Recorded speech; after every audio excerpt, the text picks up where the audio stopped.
Brought to you by Penguin.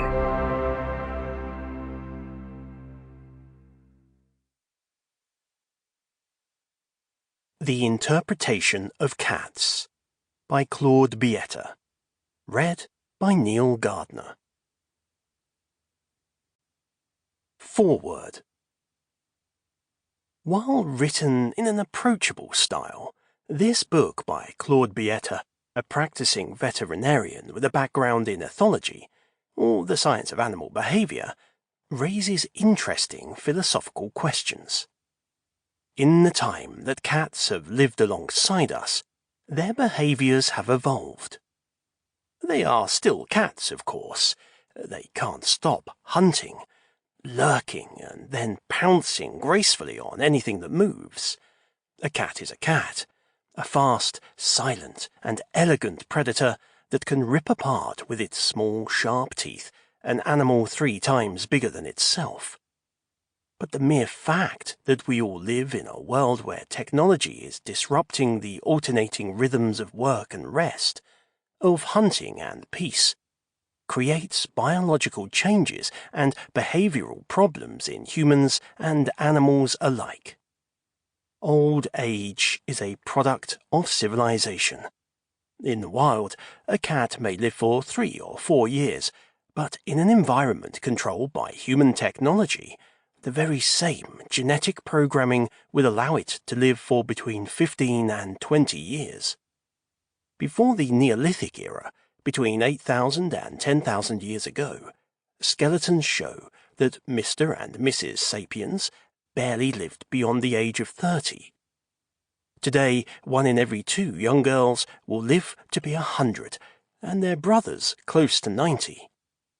So does this mean that civilization has affected the genetic programming of both cats and humans?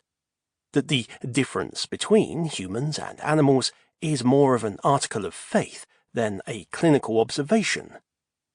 In this book, Claude Béata explains what cats have taught him throughout his career as a clinician.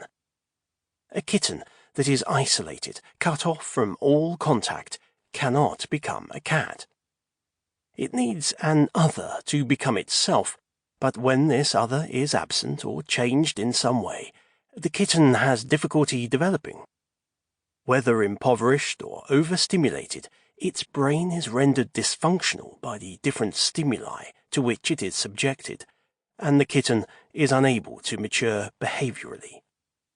When everything is as it should be, a kitten can learn its role as a cat by play-fighting with its brothers and sisters and grabbing its mother's tail. These little fights do not provoke actual hostility, but when the kitten applies force, its weight and teeth inflict pain and cause the mother to react. A snarl, an unexpected cuff on the nose, a raised paw, threatening but with no claws showing, are enough to curtail these kittenish acts of aggression.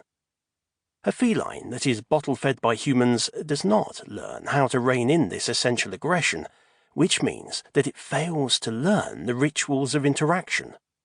The young cat fails to properly socialize. Claude Béata illustrates his book with many examples. We love spending time with our marvellous mini tigers, but when a developmental issue crops up, they become a cause for concern, and the vet is called in. I first met Claude Béata shortly after he graduated from veterinary college. He was keen to explore animal psychiatry, though his medical training had not covered anything of this sort. Vets frequently come face to face with clinical problems for which their training has not prepared them.